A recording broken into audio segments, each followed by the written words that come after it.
Welcome back to PLZ Soccer's YouTube channel. European football is back, so that means we are back, Blair, for the European special. Before we get into all of the events from this week right across the continent, let's talk about what you're wearing. A lovely little white number there, Blair. That looks vintage. Yep, gone a wee bit different. Now we're back. It's good to be back. It's good that European football's back. I mean, Christmas is over and done with. It's a bit overrated. So now we're back into proper football again on the lead up to the final in May, June, whenever it is. But yep, I've gone a little bit different this week. It's an Adidas Originals number. Riffing off of the 1960s Real Madrid top with Alfredo Di Stefano, Puskas. Something that a little bit more, you can wear it on a night out and also wear it to the football, my favourite. And what have you got on there? A little Bayern Munich number? Did you say you wear that on a night out? I mean, I could get away with it, the places I go to. It's going to say you get plenty of pints spilled down that as well, yes, I've gone for the 2005-2006 Bayern Munich home shirt. They were a lot better back then. We're going to discuss. Not the best week for them this week. Yeah, no, not at all. We're going to discuss that later. I believe back then would have been Philip Lam. Michael Ballack there at that point. Yeah, there's a couple of boys that played for Bayern right the way through there. Roy Mackay as well. Wow, Roy Mackay, yeah. At Rangers last season. But let's go through this weekend's, this week's results. So we can bring up the graphic for you just now to go through this week's results. Starting with Copenhagen Man City. It was Copenhagen 1, Manchester City 3. A 1-0 victory for Real Madrid away at RB Leipzig. 2-0 win for PSG over Real Sociedad. And as we were just discussing, Blair, a 1-0 victory for Lazio over Bayern Munich. But let's start with that first game, a 3-1 victory for Manchester City over Copenhagen. And who are we talking about? The main man, number 17. Yeah, obviously Kevin De Bruyne. I thought he was back to his imperious best, and there's a lot of talk right now about Kevin De Bruyne and Man City just starting on this run, as it were. They're going on this run to the end of the season where they just look like an unstoppable force, and I thought Kevin De Bruyne's goal summed that up perfectly the other night. The accuracy puts it in the bottom corner. He looks frightening right now the way he's playing. Yeah, I thought it was tough for De Bruyne to evolve and get even better. But that new haircut, it's the hair. He's gone for a little bit of a longer one, a bit of the slick back, almost kind of nearly at Grealish. Yep. That sort. I think that's definitely taking his game. It's a little bit of a cultured Andrea Pirlo. I'm slicking the hair back. I'm taking a different level to my game. A little bit more composed, and goals like that, it's unbelievable. Yeah.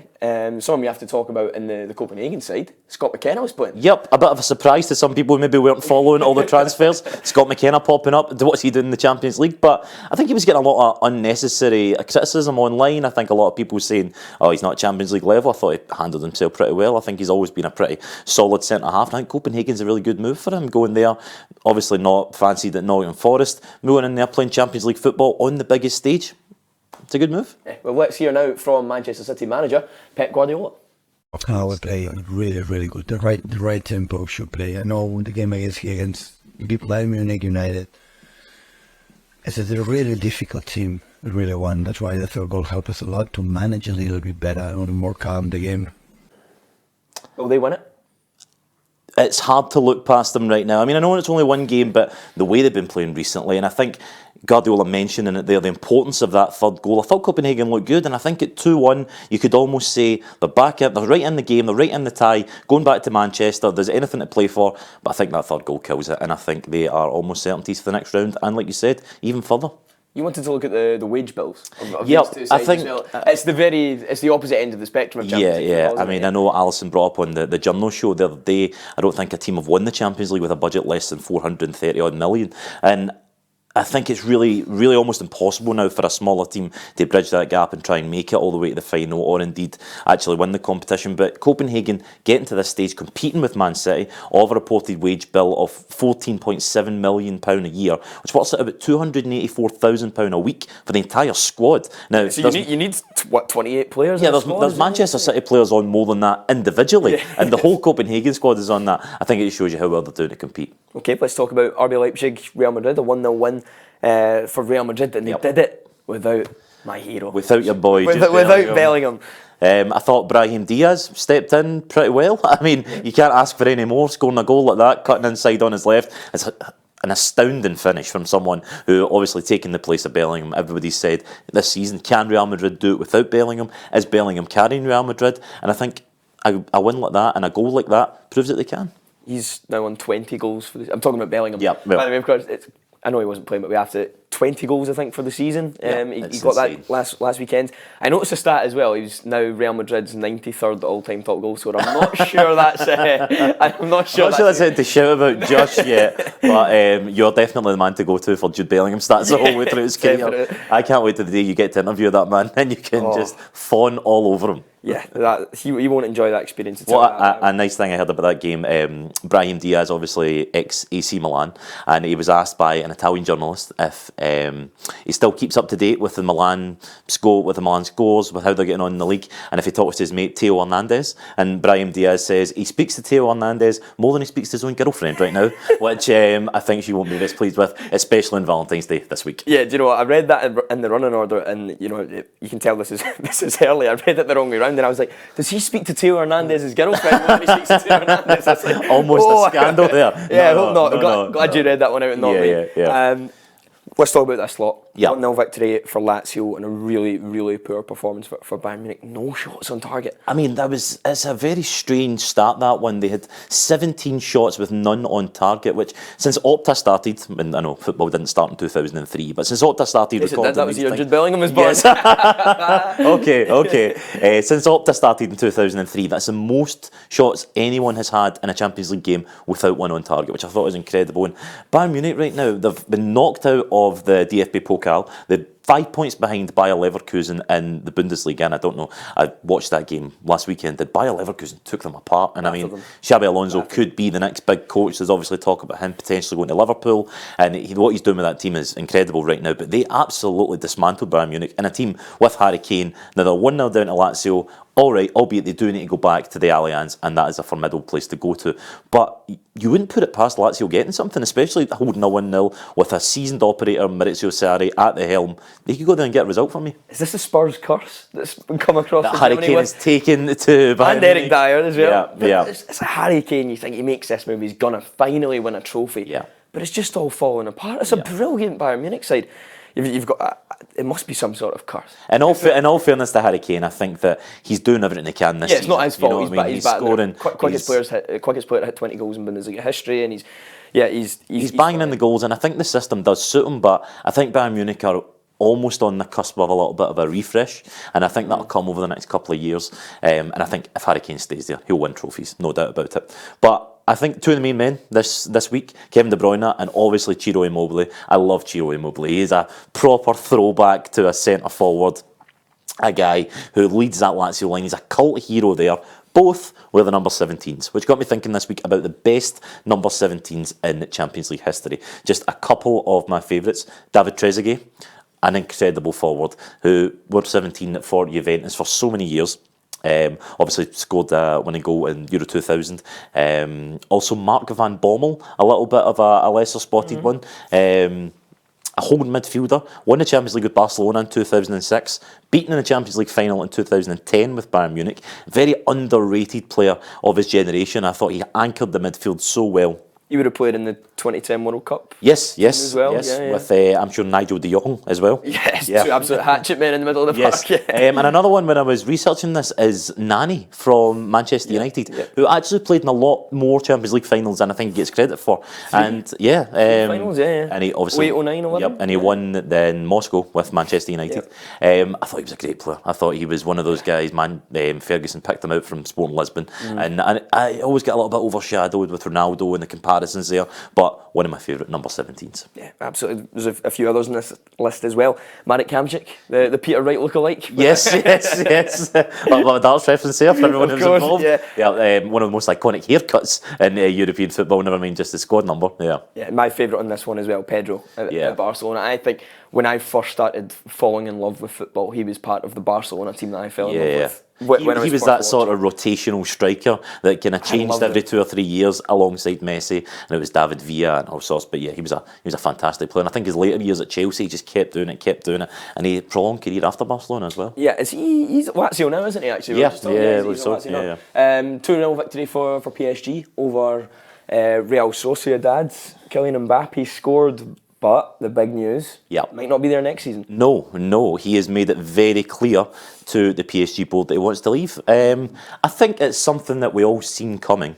I think it's been on the cards. You go on Twitter every day, you've got Fabrizio Romano, every other tweet seems to be about Kylian Mbappe and this major move. And it seems to be, they're going to this lot, Real Madrid. It's been mooted for a long time. It was almost going last summer. And I think it's a matter of time. I know there's been a little bit of talk of maybe Arsenal following in the footsteps of Thierry Henry. No chance. And I talk a little bit of Liverpool.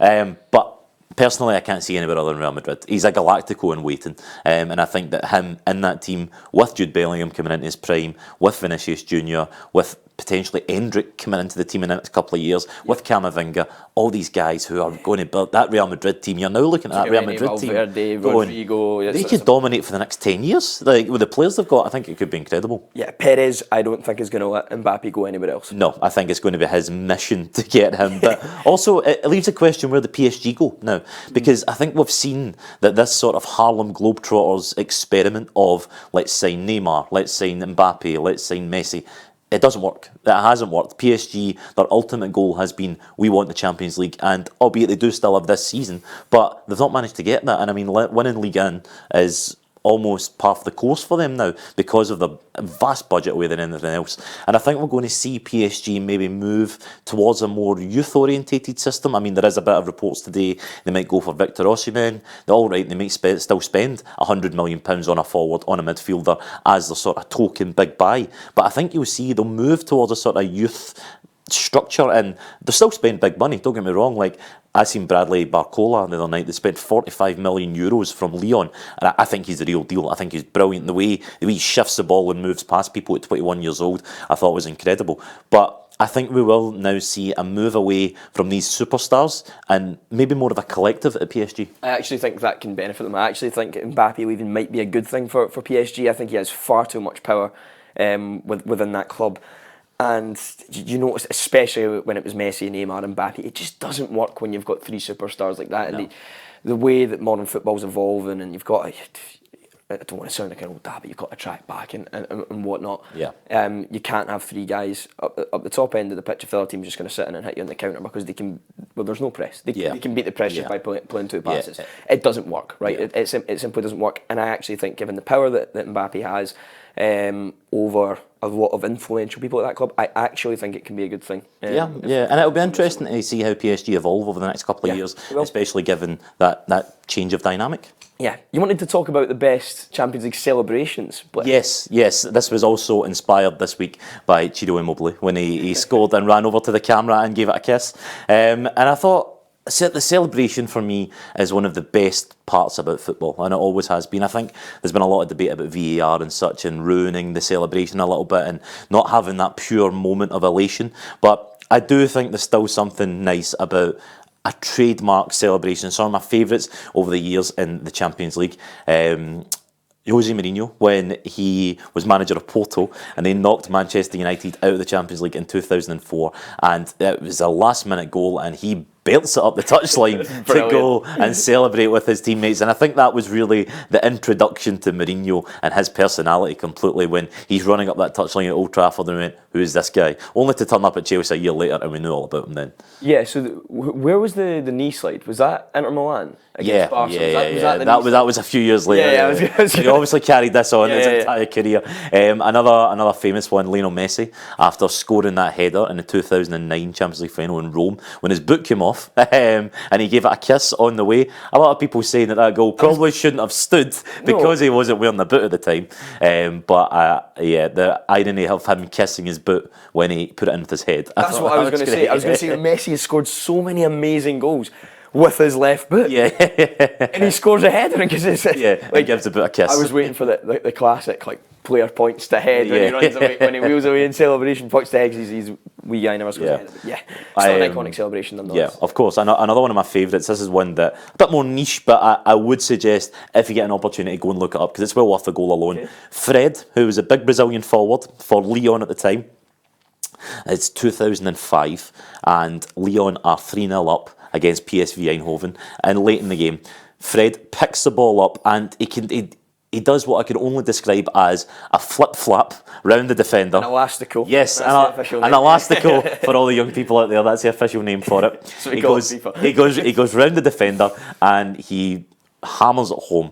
He runs over to the sideline and produces from, I can only imagine, his shorts, a child's dummy, and then runs along the sidelines with a dummy in his mouth, celebrating the birth of his child. And I thought that was one of the most iconic moments in Champions League history, even if it's a bit more forgotten about. I've never seen that one. It's great, honestly, go and look it up. The goal is great, the celebration is great. It's something that I would very much recommend going to see. And another little one I just put in there, the African Cup of Nations has been on over January and February. Mohamed Zidane, talking about boots and kissing them, he scores a great goal for Egypt, where he then takes his boot off. And I remember at the time, it was when the Puma had done a big campaign with Samuel Eto'o at the time, and they had this red boot that everyone had at the time, and he took it off and then he juggled it, pretending it was too hot to handle, and it was a great celebration. I'm pretty sure I remember doing that in the playground afterwards when I took my shoes off. I get in trouble for taking my shoes off all the time, but the gum sole got yeah. But I definitely copied that one. Brilliant. Well, let us know what you think. Have we missed anyone? I'm sure we'll definitely missed a celebration somewhere. Yep. So make sure to let us know in the comment section below if you can think of any iconic UEFA Champions League goal celebrations. And we might have a little revisit of this topic and read them out at a later show. But unfortunately, that's all from us. We'll see you all again next week.